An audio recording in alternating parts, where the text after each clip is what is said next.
ஓம் நமசிவாய நமக. தென்னாடுடைய சிவனே போற்றி, எந்நாட்டவர்க்கும் இறைவா போற்றி.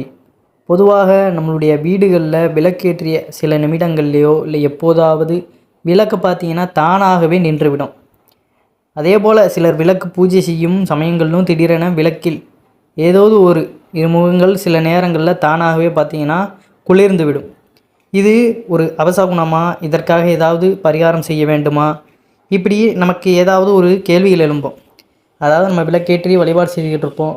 திடீர்னு பார்த்திங்கன்னா நம்ம நினைத்ததோ இல்லை எதுவோ நம்ம அது வேண்டும் பொழுது டக்குன்னு பார்த்திங்கன்னா விளக்கானது அணைந்து விடும். அப்போ நமக்கு இதை நினைத்து ரொம்ப ஒரு கவலை ஏற்படும். இதற்கு காரணம் என்ன? இதனால் அபசகுணமாக இல்லை நமக்கு எதுவும் ஆபத்து ஏற்படுமா? அப்படிங்கிற ஆன்மீகம் சார்ந்த விஷயங்களை தான் நம்ம இன்றைக்கு தெரிந்து கொள்ள போகிறோம். அதே போல் விளக்கு எரியும் பொழுது பிரகாசமாக இல்லைன்னாலும் சரி, விளக்கை குளிர்விக்கும் முறையான அந்த முறை எப்படி, அதையும் இந்த பதிவில் நம்ம காணலாம். விளக்கேற்றும் பெண்கள் இந்த பதிவை தொடர்ந்து கண்டு கொண்டு வாருங்கள். நீங்கள் விளக்கேற்றும் பொழுது இந்த விளக்கானது தானாக நின்று விடுகிறது அப்படிங்கிற பட்சத்தில் நீங்கள் இந்த ஒரு விஷயத்தையும் விளக்கில் நோட் பண்ணுங்கள். அது என்ன அப்படிங்கிறத நம்ம இந்த பதிவில் தெரிந்து கொள்ளலாம். நம்மளுடைய சேனலுக்கும் முதன்முறையாக வரவங்க சப்ஸ்கிரைப் பண்ணி மறக்காமல் உங்களுடைய நண்பர்களுக்கும் இந்த பதிவானதை பகிர்ந்து கொள்ளுங்கள். நம்ம அனைவருமே வீட்டில் விளக்கேற்றுவது நம் வீட்டில் உள்ள அந்த இருளை நீக்கி நல்லபடியான வெளிச்சம் அப்படிங்கிற அந்த நேர்மறை ஆற்றலை நம்ம உள்ளே இழுக்கத்தான். நம்ம அனைவருமே விளக்கேற்றி இறைவனை துதிப்பதற்கான முக்கிய காரணமே மன அமைதிக்காக தான். மனமானது அமைதியடைந்தால் நமது வாழ்வில் இன்பம் தானாக வரும். ஆனால் நாம் இறைவனுக்காக ஏற்றிய விளக்கானது நின்றுவிட்டால் மன அமைதியை நம்ம இழக்கிறோம். நம்ம கடவுள்கிட்ட போனால் தான் அந்த கஷ்டங்கள் எல்லாத்தையும் மறந்து மன நிம்மதியோடு கொஞ்ச நேரம் இருப்போம். ஆனால் அங்கே போய் நம்ம விளக்கேற்றி இப்படி வழிபாடு செய்யும் பொழுது திடீர்னு இந்த மாதிரியான சூழல்கள் நமக்கு ஒரு அதிருப்தியை தான் ஏற்படுத்தும். அது ஏதோ கெட்ட சகுனம் என்று நமக்கு நாமே புலம்ப ஆரம்பித்து விடுவோம். இருக்கிற கஷ்டம் போதாதுன்னு இதை நினைத்து வேற பார்த்திங்கன்னா இன்னும் புலம்ப ஆரம்பிப்போம். முதல்ல பார்த்திங்கன்னா இந்த விஷயத்தை நினைத்து நம்ம புலம்புவதை தவிர்க்க வேண்டும். இது முறையாக நம்ம பார்த்தாலே தெரிய வரும் எதற்காக விளக்கானது நின்று விட்டது அப்படிங்கிறது. இப்போ நம்ம ஸ்டார்டிங்கில் தீபம் ஏற்றும் பொழுது பார்த்திங்கன்னா முறைப்படி எண்ணெய் ஊற்றி திரி வைத்து அதுக்கப்புறம் விளக்கேற்றி நம்ம எல்லாம் செய்துருவோம். தீபமானது நீண்ட நேரம் எரியும் போது சில நேரங்களில் காற்றின் வேகத்தால் அணைய வாய்ப்புள்ளது. அதே போல் விளக்கில் எண்ணெய் குறைந்து போவது, திரி சரியில்லாமல் நம்ம போட்டிருப்பது, இதுவுமே பார்த்திங்கன்னா விளக்கு குளிர்வதற்கான ஒரு காரணங்களாக கருதப்படுகிறது. இதற்கும் சகுனத்திற்கும் பார்த்திங்கன்னா எந்த சம்பந்தமும் கிடையாது. சில பேருக்கு நல்லா தான் இருக்குது, காற்றே அடிக்கலை, எந்த ஒரு மிஸ்டேக்கும் நீங்கள் பண்ணலை. ஆனால் விளக்கு கொளுத்தின உடனே உங்களுக்கு அந்த இடத்துல அணையுதுன்னா தான் அந்த இடத்துல எதிர்மறைகளும் கெட்ட சகுனங்களும் அதிகமாக இருக்குதுன்னு அர்த்தம். ஆனால் இப்படி எந்த இடத்துலையுமே நடக்காது. இவ்வளவு அந்த அதிகமான எதிர்மறை ஆற்றல்கள் எந்த வீட்டிலையுமே இருக்காது. பெரும்பாலும் இப்படியான மிஸ்டேக்னால தான் பார்த்திங்கன்னா நமக்கு விளக்கானது தானாக குளிர்விக்குமே தவிர வேறு எந்த ஒரு பயப்பட வேண்டிய சூழலும் நமக்கு கிடையாது. நம்ம பூஜை செய்யும் சமயங்களில் விளக்கு தானாக நின்றால் அது ஏன் நின்றது, என்ன இல்லையா, இல்லை வேறு எதுவும் மிஸ்டேக்கா அப்படின்னு நீங்கள் அதை பார்த்துட்டு அதுக்கப்புறம் அதை சரி செய்யணும். இல்லை அதற்கப்புறம் அது முடிஞ்சிருச்சு, அதுக்கப்புறம் இன்னுமே நீங்கள் விளக்கு பொருத்தும் போது இந்த தவறுகளை செய்யாமல் நீங்கள் பார்த்துக்கணும். அதை விடுத்து பார்த்தீங்கன்னா தேவையில்லாமல் கவலை கொள்வது இது நமக்கு இன்னும் பெரிய மனசங்கடத்தை ஏற்படுத்தும். ஏன்னா நம்ம ஒரு மிஸ்டேக் பண்ணியிருப்போம், அதனால தான் இந்த இடத்துல ஒரு தவறு நடந்திருக்கும். அதை தவிர்த்து வேறு எந்த ஒரு விஷயமும் கிடையாது. அதை முதல்ல நீங்கள் ஞாபகம் வைத்துக்கொள்ளணும். இல்லைங்க, இதெல்லாம் மீறியும் உங்களது மனமானது கவலை கொண்டால் கோவிலிற்கு சென்று, உங்களுக்கு குலதெய்வ கோயிலோ இல்லை அருகில் ஏதோ ஒரு கோவிலிற்கு சென்று உங்கள் குடும்பத்தில் உள்ளவர்களின் பெயரில் ஒரு அர்ச்சனை செய்யுங்கள். இந்த அர்ச்சனை கூட உங்கள் மன நிம்மதிக்காக தவிரவே சகுனத்திற்காக கிடையாது. ஏன்னா நமக்கு என்னதான் மிஸ்டேக் பண்ணி நம்ம விளக்க அந்த இடத்துல தானாக குளிர செய்தாலுமே நமக்கு மனமானது சில நேரங்களில் படபடக்கத்தான் செய்யும். அதனால் பக்கத்தில் அருகில் உள்ள ஏதாவது கோயிலுக்கு சென்று ஒரு அர்ச்சனையை போட்டுருங்க.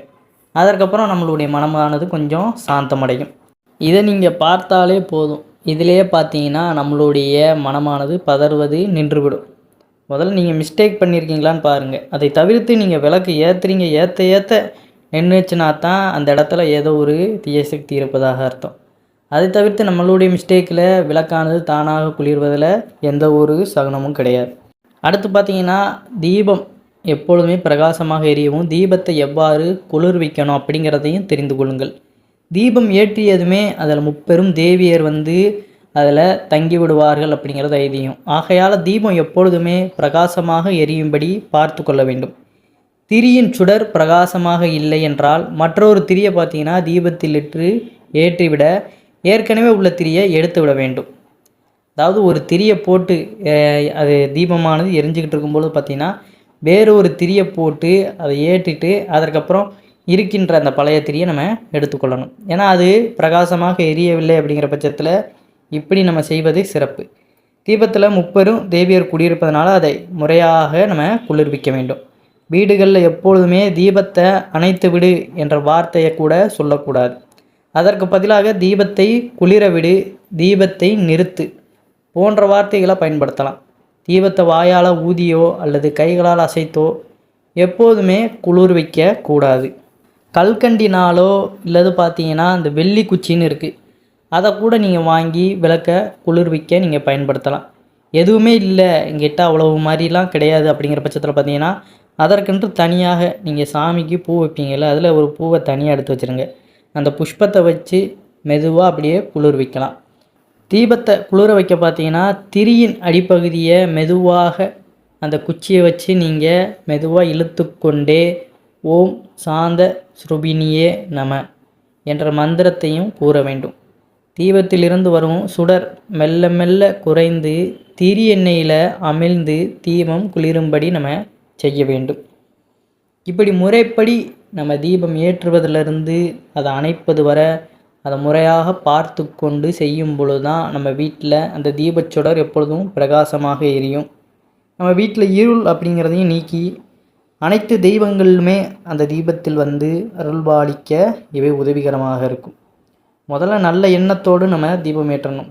மனசில் முழு பக்தியோடு நல்ல ஒரு சிந்தனையோடு வாழ்க்கையில் எல்லாமே நன்றாக நடக்கணும். யாருக்கும் நம்ம எந்த ஒரு தீங்கும் செய்யாமல் பூஜை முறைகளை கையாளும் பொழுது தான் அந்த இடத்துல நம்ம வாழ்க்கை சிறப்பாக இருக்கும். அதனால் இதையும் நம்ம நன்றாக தெரிந்து கொள்ளணும். அதனால் தானாக உங்களுடைய தீபம் நீங்கள் ஏற்றின தீபமானது குளிர்ந்து விடுகிறது அப்படிங்கிற பயத்தை நீங்கள் உங்களுக்குள்ளே ஏற்படுத்தி கொள்ளாமல் அதற்கான காரணம் என்ன, இந்த தீபம் குளிர்வதற்கான காரணம் என்ன அப்படிங்கிறத நன்கு அறிந்து அதற்கப்புறம் அந்த மிஸ்டேக் பண்ணாமல் இருங்க. மற்றபடி இதில் பயப்பட வேண்டிய தேவை கிடையாது. உங்களுக்கு மன சஞ்சலமாக இருந்தால் கோயிலுக்கு போயிட்டு வாங்க, இறைவனை வேண்டி நான் செய்த அந்த தெரியாமல் செய்த அந்த பிழையை மன்னித்தரலும் அப்படின்ட்டு அவருக்கு அங்கே ஒரு அர்ச்சனையை போட்டு வந்துடுங்க. அவ்வளோதான். இதற்கு மேலே பார்த்திங்கன்னா நம்ம பயப்பட வேண்டிய எந்த ஒரு சூழலுமே கிடையாது. விளக்கு ஏற்றுவது அப்படிங்கிறதே ரொம்ப ஒரு விசேஷமானது. அதனால் அதில் போய் நம்ம எந்த ஒரு மிஸ்டேக்கும் பண்ண தேவை கிடையாது. எல்லாமே நம்மளுடைய கவனக்குறைவால் தான் சில நேரங்களில் அது ஒரு அபசகுணமாக மாறிவிடும். அதனால் சகுனம் அபசகுணம் அப்படிங்கிறது வேறு, மனிதனுடைய அந்த செயல் அப்படிங்கிறது அடங்கியிருக்குது. முறையாக கையாளனாலே அது ஒரு அபசகுணம்தான். அதனால் அதை நன்றாக புரிந்து கொள்ளுங்கள்.